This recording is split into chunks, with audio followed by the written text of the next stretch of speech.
Samu lwaki mwebaddeyo kubeera basaponsa bakinsa?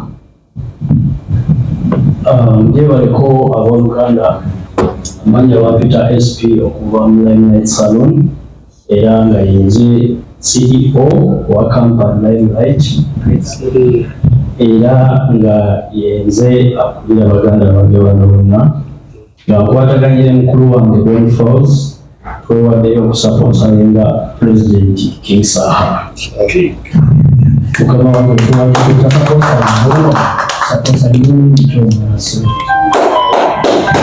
Amanya Karima Zambu na Chief User Expert twewaddeyo okubeera nga tusaponsalinga King Saha olw'ensonga ya savisi yaffe ennungi wamu n'okugituusa ku buli omu yenna.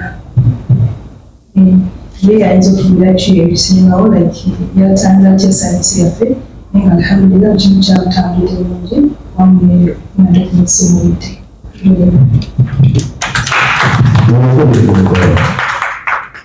Kaakati mwena mbeebaza nnyo. Ebigambo ebisigaddeyo ngenda byowa King atusuubiza eki mweno show ebiseera ebyo concert. Assalamu alaikum warahmatullahi wabarakatuh. Nsanyuse nnyo abooluganda mwena basanga omanyi ekyakabi nga kusanga bantu boogera lulimi lumu ng'otambudde amawanga, oddamu amaanyi, oddamu essuubi oba shuwa nti ndika yadde sirika. So ndi happy okuba around mmwe mwenna baganda bange, mpulira essanyu ddene era nsuubira oba nsuubiza okubasanyusa ng'era wensanyusa abo bemmanyi. Tugenda kunyumirwa shenungi, ekirungi tubaddewo mu budde, ekimu kibadde in time oba on time. So njagala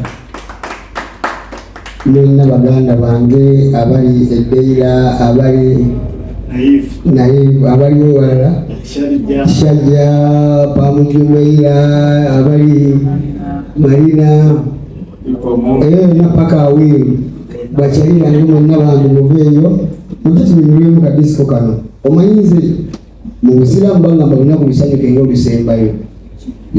Njagala mujje tunyumirwe tufune Bible. Niwadde okunsaba n'akayimba koyagala mu bwange. So tusobola okunyumirwa ffenna nga tulinga bali ku prophetic service. Ate mwebale n'ebbanga lye mutuwagidde lye mutubeereddewo, abanyuwagiza aba Limelight Salon, Don Fawzi Shimi, Uganda Lines mwenna, big up on yourself. Mfunye chance era ku bantu abwe badde ndaba ku mikutu badde kola kiso kyagabi nnyo mwana. Obulamu bwe bugagga. Sirina bingi byongerako okusinga kaawo.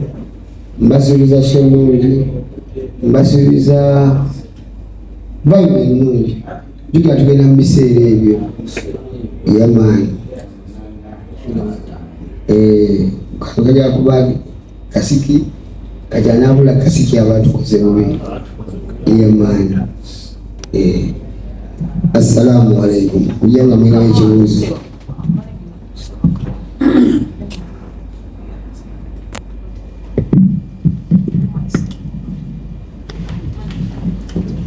Uganda Airlines mbadde mwina ekibuuzo kye mumbuuza?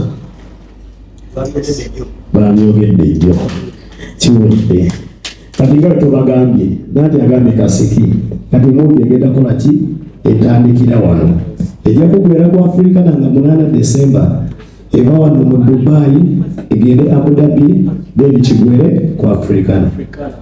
Bannange mwebale kujja nnyo, tetwagala omwimbi twagala agenda awummuleko kubanga olunaku lw'enkya lunaku luki luwanvu nnyo. Mwebale nnyo. Assalamu alaikum warahmatullahi wabarakatuh. Gora bigambo ebyo bali part time I see you. Good vibes I see.